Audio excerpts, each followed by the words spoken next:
In this video, we're talking about the trash game mode known as Real-Time Arena and how it's gotten progressively worse from season to season. Also, some simple ways that Scopely can fix this and turn this game mode around, make it profitable for them, and hopefully make it fun for the player base if they want to. Plus, I have heard from Drew. He says he has some pretty big rumors about the next update coming up. Yeah, so if you guys want to find out about that and how you can fix Real-Time Arena Scopely if you want to, yes, find that like button. You know what to do. Let's go smash it! ValleyFlyin.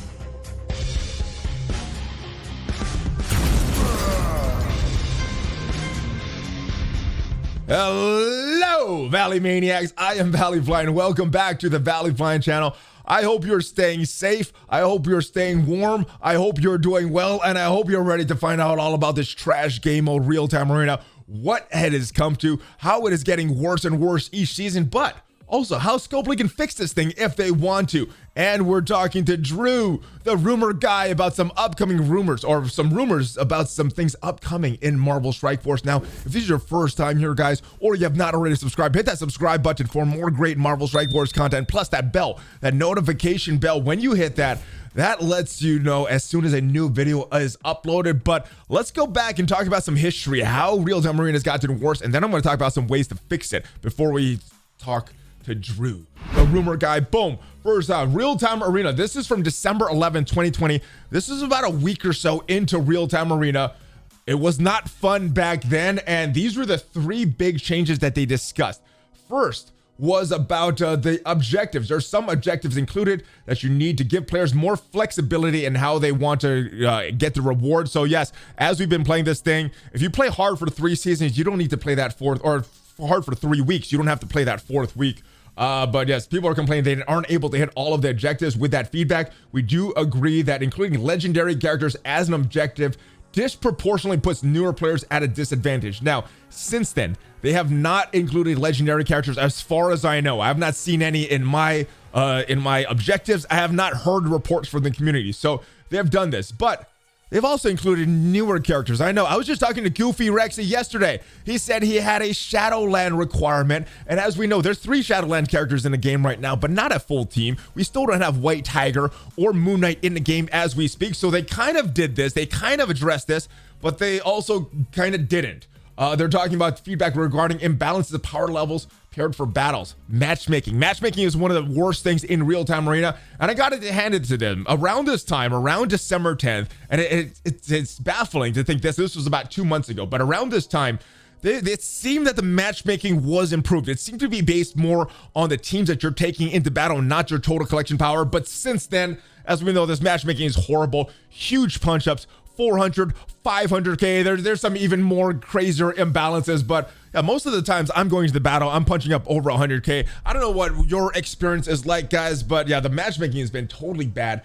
And that's what gets to this next point about quitting, which was recently changed. It sounded like it was a good change, but there's some things that came along with that that made it not very fun. All right, the last piece of feedback I want to address surrounds players quitting matches before they are completed. Now, the reason players are quitting because the matchmaking is so bad. If this was not bad, players would have a reason to go in. Also, the objectives. We're talking about the objectives because the objectives are one of the main reasons that this is not a fun game mode. But player 1 is battling player 2, and player 2 quits. Player 1 gets credit for the objectives they already fulfilled, but would not get credit for any additional knockouts, assuming player 2 stayed and allowed player 1 to finish the battle.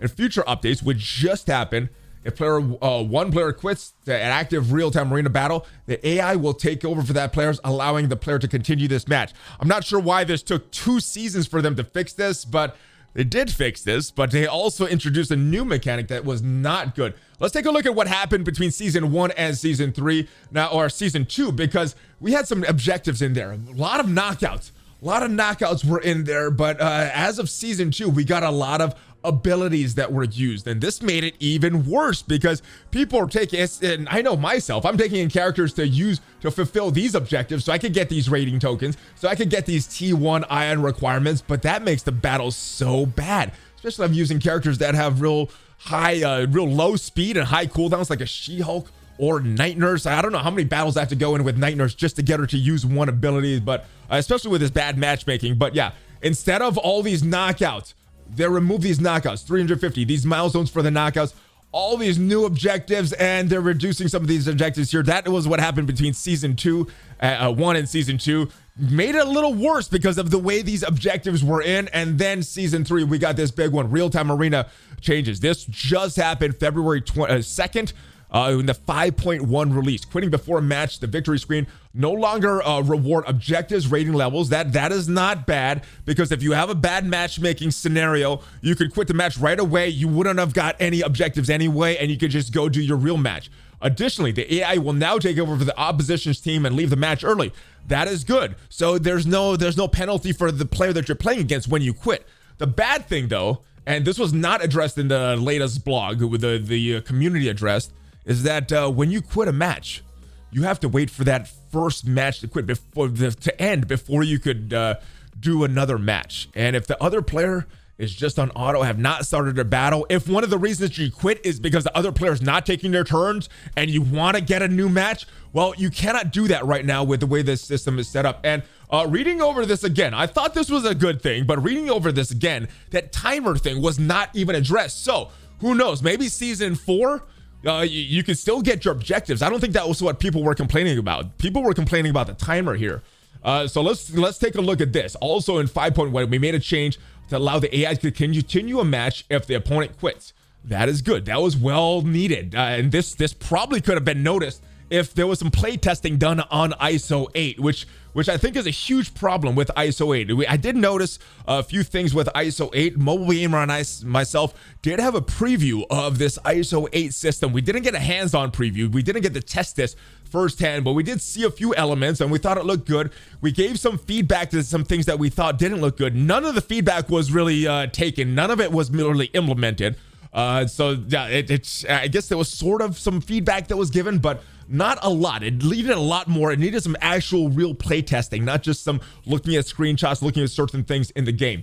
We further tried to discourage quitting by making it so that players who don't quit get progress towards objectives. We've since heard your feedback, and these are very valid reasons to quit a match that felt this is too punishing. So we plan to address this in a future update, allowing players who quit to keep their progress from the match.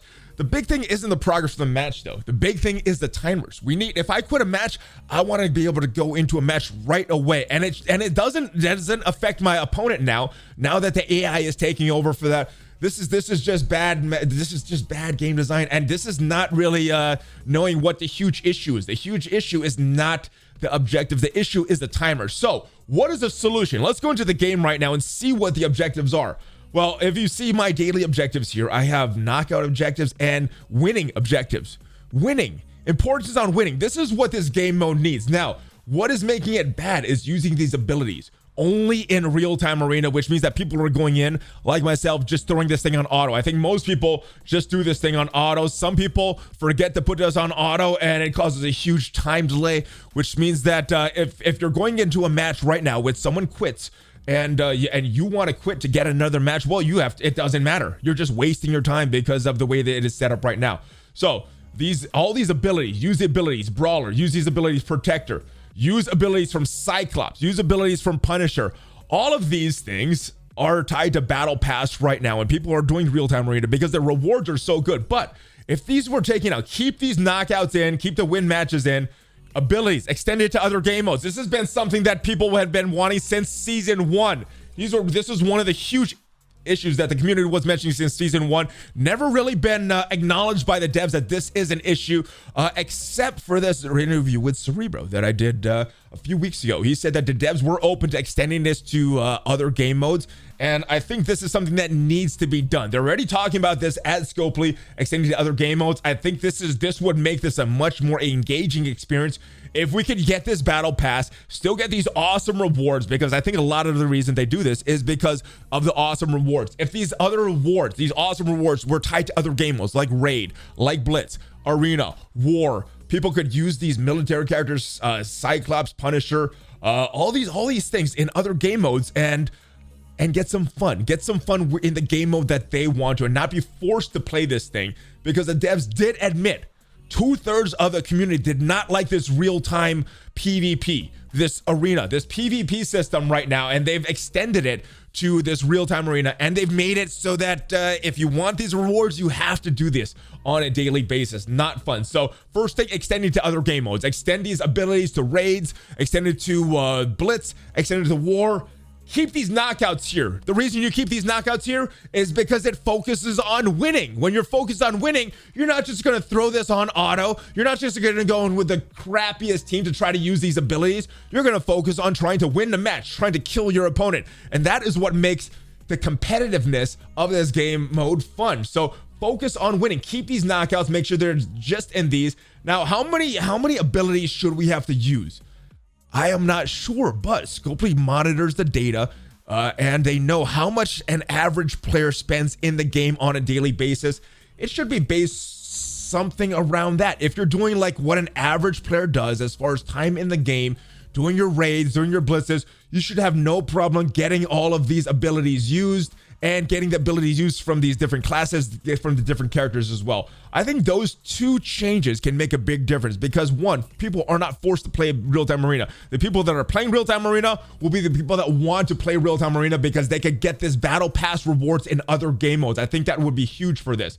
Other thing, watch the timers. Make sure that when you quit a match, that it's not just the rewards that we're getting. Make sure that the timers reset. So if we quit a match, we could go right into another match. And then matchmaking is bad. Matchmaking is very bad. But I think if you take the emphasis of the battle pass from strictly real-time arena and make it focused on winning, the matchmaking will improve. If the matchmaking right now is based on total collection power, I could go in right now and fight someone around the total collection power of mine and have some similar type of matchups. The other thing they need to do for these interesting matchups, right now they have 5 characters banned.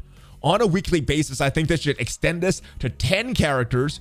That way we get more different matchups. Obviously, you need to ban 1 Black Order member so we can't have a full Black Order team and 1 Symbiote member so we can't have a full Symbiote team. But outside of that, I think these should be random bans, maybe a Zemo 1 week, an Ultron like we have, X-23, all these great PvP characters, ban them from real-time arena so that we have interesting matchups every week. And I'm just going in with my strongest team, my best team with what is remaining that has not been banned, and use that in the real-time arena. That is what I think can solve this issue.